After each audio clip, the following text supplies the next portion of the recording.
Welcome to Bloom Today. We have an impactful show for you. We'll be asking, is your value based on your performance? I had to make a decision, switch up the way I was living. I had to let go of yesterday, 'cause today I face tomorrow. I had to make a decision. We talk about internal and external brokenness and how you can heal. so that you can use the fertilizer of your past to bloom today.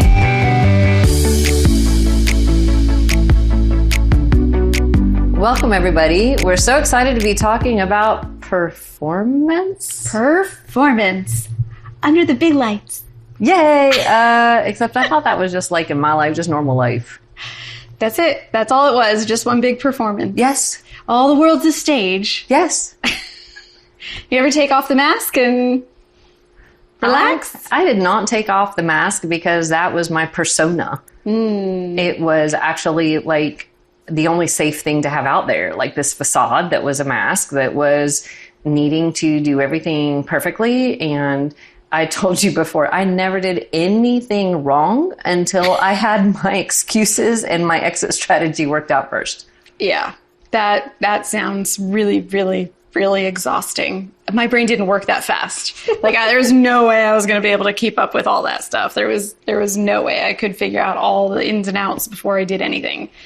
That would have been even more exhausting for me than my performance ever was. I was always trying to just rein it in because I have a large personality and I was always a ham and I was called vivacious by more than one or two people in my life. And so I was always, and I needed to tone it down so that I could be polite in polite society and say the right things to the right people, especially to adults. There are a lot of adults in my life, not as many kids. And so I was painfully aware that I was the wild, crazy child running around. Although, I don't know, compared to other children, I probably wasn't that bad. But compared to adults, I seemed to me like I was a little too much all the time. Well, and the funny thing is you're the one who was actually on stage actually doing performances. Yes. Dance and theater and all the stuffs. Yeah. Yeah. And I wasn't. I just lived the performance. Right. I didn't actually play out acting the performance. We did a few skits and little play things, but nothing like you did on that kind of a scale. But it's funny. I just thought that was normal. I didn't realize there was like a real version to be had because I thought everybody was performing and it was all a facade. Because for me it was, and so they must be too, right? Right, because we just assume so much. We've discovered that we, from childhood, whatever we assume is natural to us must be natural to other people. Yeah, we just project it onto everybody. Yeah, doesn't everybody have the same experiences that I have? Come on, I mean, it can't be that different. Well, and besides, my mom always used the words, what will people think? What will people think? You're wearing that? What will people think? You talk that way? What will people think? So you were constantly thinking about what other people thought. Isn't that what we do in a performance? Well, you perform for an audience, right? What will people think? Yes, I guess so. So why wouldn't that be normal life? I don't know. I was performing to keep myself safe so I wouldn't get in trouble. I was more concerned about that than, so I thought about what other people might think, but it was more still about me. Focus on me and my performance. And for me, it was safe. It was safety because I did get in horrible trouble. Yeah. As a small child, and in a lot of places where it wasn't. We lived in a commune, cult community, Christian, but it was still that kind of thing. And all of the it takes a village concept. Yeah. Except for our village, every adult was watching you and checking out if you're going to do anything wrong and catching you at anything. And so you could get in trouble from anybody at any time. Again, very exhausting. Sounds like. I didn't know anything else. Gosh. So it's a whole different thing when I started learning that there was actually this thing about being genuine and real and transparent and not being a facade. And of course, I didn't get there until the facade had completely crumbled and fallen apart. And I could no longer keep up any performance. I was suicidal. It was a mess. And that's when I had not just a come to Jesus meeting, because I'd known Jesus for a long time and had a relationship with him. Yeah. But it was who am I? If I don't have a facade, then who am I even going to be? Like chameleon Paula that could just adapt to anything and everybody was no longer viable because I couldn't keep up with it. Like you said, it's exhausting. Yeah, it's exhausting. I think what I learned through, how God brought me through that process of being real and transparent and finding myself. And I've seen this happen over and over and over again in other people's stories, including some of your own, where he just takes everything away. Like he strips away our ability to perform in some cases. That was me. Yeah. And he'll strip away the things around us that we are performing for. So if my value is in my income, if I lose my job, or if I don't have the opportunity anymore to make money or contribute, then I no longer have that. What do I do? And how do I go from here? How am I valuable? What do I have to contribute? Oh, I must be worthless, except I know I'm not because God says I'm not. So it brings up all of these questions, but that stripping away, I've seen that happen again and again. Yeah, and we have both experienced that in different ways, whether it's, going to jail and losing your good girl image. You wouldn't know about that at all, Yeah, right? It's totally part of the stripping away, all of my freedoms for a while, yeah. Yeah, and I ended up losing the business, the home, the marriage, all the things that showed I had value to me, and no longer in the cult at that point, but losing all of these things and being stripped down to the me that I didn't know, and having to get to know God in a whole different way and start understanding who he had designed me to be, not who I could perform to be, Right. but who did he design me to be? So intrinsic value. Totally. It was there before the beginning of time. Yeah, He imparted it to us in our mother's womb, and it's never left us. No. And that stripping away is a revealing. It's just this revelation, like the curtains. You're talking about a performance. The curtains are pulled back, essentially, and there's a tendency, I think, for people to believe God must be punishing me. Like that must be it. Like if he's stripping these things away, or if he's taking this away from me, then I must not just not have the value, but I must then have a need to be punished or something, and that's a very worldly view, because in a lot of ways, like you said, I got the DUI and then I went to jail. Right. So things were stripped away from me, and that was a consequence as a punishment to try and derail me from going down that same path. And it worked. You stopped. The system that worked. path, yeah. Thank God. He came in and showed me all kinds of things after that. But that idea of understanding it's not necessarily a punishment from God. He's just trying to show you something, teach you something, and it's bringing you to a totally different place. The enemy wants to tell you that it's all about punishment, but God is trying to reveal the truth of our identity and the truth of our value through that.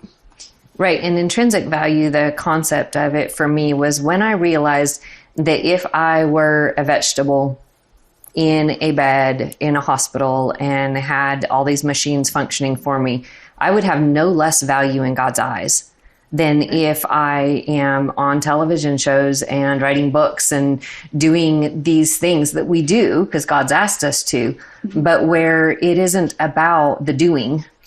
My value is in the fact that God created me and he chose me and he decided I was valuable, even if I couldn't contribute anything. Yeah.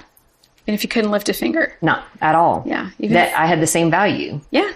100%. Which is crazy to think about. I was like, what? I have value no matter what. And that took away the need to perform. Right. Because then it's not based on performance. It's based on who I am in him. It's his value in me that makes me valuable, not what I do. And it feels totally strange, doesn't it? To be able to just let it be. Yes. It's the whole different approach to life of, well, I don't need to make sure that I do for this person. I don't need to make sure that I'm over here taking care of more than what God has asked me to take care of. I can rest and be still and not have to worry about the doing and the doing and the doing. So you don't have to be a workaholic. Oh, thank you, Jesus.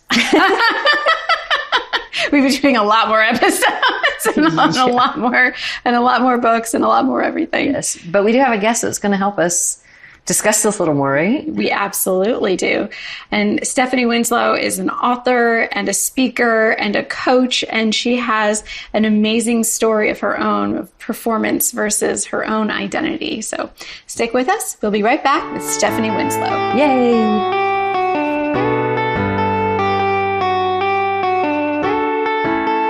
Stephanie, thank you so much for joining us here today. Thanks for sharing your story. Thanks for having me. Yeah. It's a pleasure to be here. Yeah, I have so enjoyed your book. First of all, the latest one that you've done online, and the vulnerability and the raw emotions and the presence, the authenticity, I think is the word that I'm looking for, that you bring to the videos that you do on a regular basis really struck me. Thanks. So it's amazing to me that we're talking about performance today, because my experience with you is just the authenticity that you bring to everything that you do. Wow. Thank you. Yeah, I think the what God has me doing right now is a result of Him taking the opportunity to strip away the things that make me comfortable. And so right now what that looks like is showing up every morning, Monday through Friday, with no makeup, rolling out of bed and sharing hope with people. And a lot of days I feel like I don't have hope to share.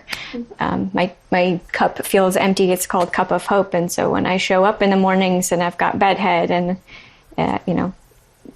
it is what it is, there is no performance in that. It's just whatever God has for people. And what I found is that a lot of times those mornings are more for God to fill my cup, and just the cup of my personal family, of what's going on in our family, because we're going through a lot right now. And just God's using it as a tool, yes, to bless other people, but it's a tool for me, a place for me to feel and find hope. So yeah, he's continuing to work out this need to perform in me. It's funny you're talking about your cup of hope, because I love the fact that you do that, and it's to build you up. But everyone's always talking about a cup half full or a cup half empty, and are you being positive or negative, or how optimist or pessimist or whatever. Yeah. And I saw a meme that had it, and then the psalmist says, my cup overflows. So instead of making it about half full or half empty, when you go to God and let Him be the one filling it up, then it's my cup overflows. And that gives us His life to share to other people, where it's not about what we have or don't have ourselves. Because a lot of times I got nothing. This morning, I got nothing. And yet here we are. And it's an opportunity for God to shine through. And He shines through you 5 days a week on video in front of everybody in amazing ways. Thanks. Yeah, we start that episode every morning, just, kind of handing that cup over to God. And like you said, allowing Him to fill the cup, and it's not, I don't have the answers, especially in light of everything that's going on in our world today. Like we don't have the answers, but God does. He does. But performance started in your life. Like we're clear, we have all kinds of performance Definitely issues in our story, and you did too. Can you tell us a little bit more about that? Yeah, I grew up in an entrepreneurial family. My parents owned a business, and I desperately tried to run away from the business world just because of growing up in it and not wanting to have anything to do with it. But I also grew up in a pretty legalistic church environment. And so I think those two things parlaying together were a perfect storm of sit up straight, everything pressed and tucked, and making sure that the way the world perceives what our family looks like is spot on all the time. And to be quite honest, I mean, there really wasn't a lot of tragedy, or there really wasn't a lot of internal issues in our family that we needed to cover up per se. It was just this drive to perform and make our lives about perfection and excellence, and not that excellence or being trying to do things well is wrong. It's just that when you are totally consumed by it, then it's destructive.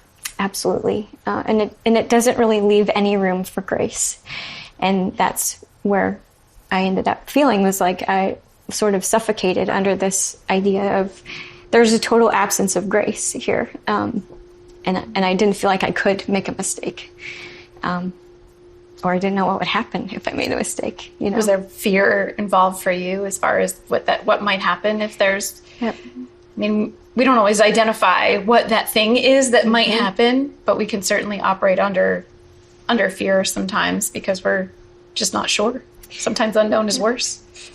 Yeah, and I think I think you mentioned it earlier too. Just what if other people find out this about our family, or what if other people find out that I'm struggling here, or it's kind of that idea that if people know this about me, then they won't love me, they won't value me, they won't respect me, they won't give me the time of day, and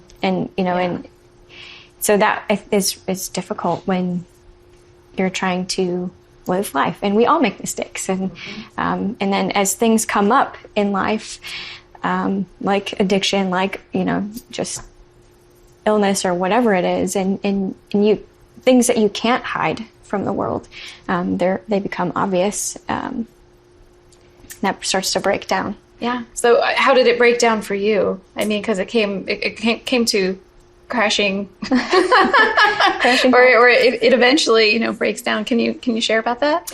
Yeah, well, I said earlier I tried to desperately run away from the family business, but I ended up working in our family business, and I worked with my brother and my mom and dad and several other family members. And so our story kind of goes that my brother really struggled with alcoholism, and working very closely with him, I did everything to protect him and to really shelter him from other people knowing and finding out.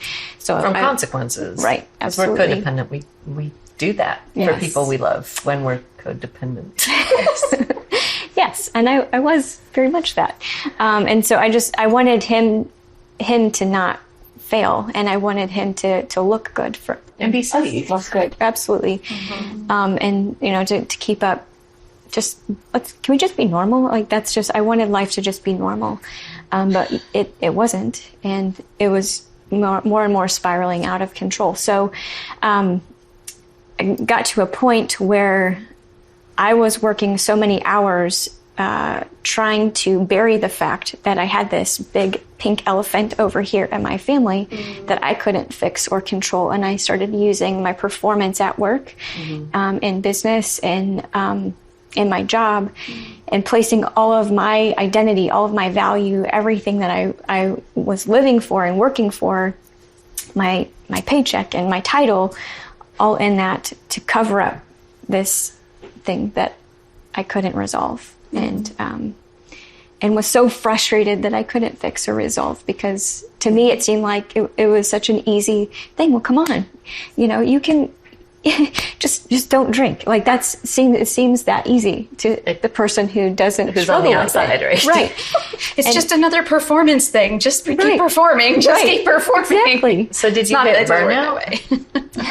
Did you hit burnout in that space? I hit burnout in a major way. I started having some health issues, fatigue, and honestly, I ended up looking at myself in the mirror one day and just saying to myself, like, I don't even recognize you anymore. I don't know, because I was angry. I was lashing out at my family, my kids. But I was just overextended from work and then emotional, overly exerted. And it was just a really rough time.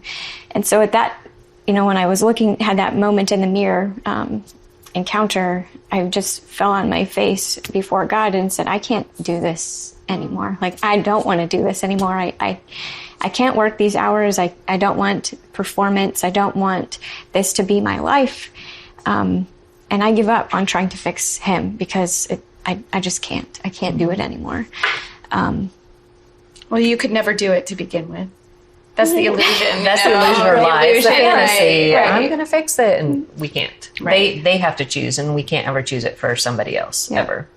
Yeah, and so it was over the course of, I would say, about 6 months that little by little things started to change in me. I started to begin to seek God in a different way than I ever have. Just growing up in the church, I knew God, I knew about God, but I didn't know him the way I know him now. I didn't have that relationship with him, and love spending time with him.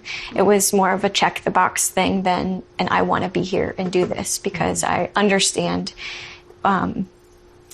that this is the best place on earth to be, is in the presence of God. And so, amen. Ain't that the truth? For real. Absolutely. Yeah. And over time, he really started stripping away things in my life. And one of the first things to go was my job. It was my career. He asked me to sell a business that I was running and to step away. And then, bump, bump, bump, like there was nothing. I had nothing. Who were you then? I was nothing. It's that question that comes up. If this is all me and then you take that away, then what's left? Yeah, the facade crumbles. Like, what's there? Right. And I had this meltdown conversation with my husband saying, if I don't have a title, if I don't have a place to go, if I, yes, I'm a mom, yes, I'm a wife, but that wasn't what I was wanting. I needed that extra affirmation that you're a president, you're a, process improvement person, you're a strategist, you're right. Whatever the title is, like I had to have that behind my name to prove to everyone that I was valued and worthy of their time. And what I found out was that all of those things that I was pouring myself into that I thought would give me value were really taking away the voice that God had given me. They were not who I was supposed to be. And they're a distraction when it comes and is taking away from the thing that God actually called you to, which, knowing you and your voice and what God's called you to, I can't imagine that not being there. I can't imagine you not walking in what God's called you to. So it's a whole different thing to go from the facade and the shell to the reality of what God had for you. That's so much bigger and better than any title or any position or any performance, right? It is. And, the crazy thing is that I still face the same thought process today. It'll just kind of resurface, and have to beat it back down, or hopefully with the truth, right, not with performance, right? But just living this thought process. Okay, God, like now I'm doing ministry and I'm trying to sell books, but what, and what if people don't value this, or it's the same trap I can fall into again and again. So I really have to be very guarded about that and surround myself with people like yourselves who remind me. We like being surrounded with you. It's awesome to have those that'll challenge us and remind us. And you do this for me on a weekly basis, where our discussions give an opportunity for the focus to be on God and on relationship, and not about performance or religion or ministry or doing. It's about being and about letting Him do through us instead of us having to do. And that's a discussion Jenny and I have on a daily basis, I think, in some form or another. I'm such a doer. I do things because I want to feel like I'm moving somewhere. It's not as much of my value, but just I just like to feel like there's something happening. Progress is happening, right? But if I'm honest, the best progress is when I'm resting in Him. And that's what gives me the energy, the rejuvenation, right? The impact on my soul and spirit to be able to move forward in what He's called me into. Yeah. Because then your cup of hope overflows. Overflows. Which is what you do every morning.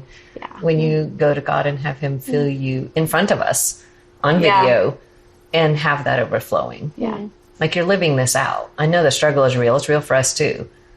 But you live and demonstrate that every single day. Mm-hmm. Do you find that you get a good response from people from your authenticity? Absolutely. I think, it's funny because the first book that I wrote is Ascent to Hope, and it is the story of, to help Christian families who are struggling with addiction. And so I'm the person who God was asking to raise your hand and say, yes, it's my family that struggles, to be that first person to do that. And, not that I'm the only person that's ever done that, that's what I mean, but in my world, it felt that way, that because no one else was talking about it. And so going from a mindset of performance to a mindset of vulnerability is like 180-degree shift, because now I feel exposed. I feel stripped.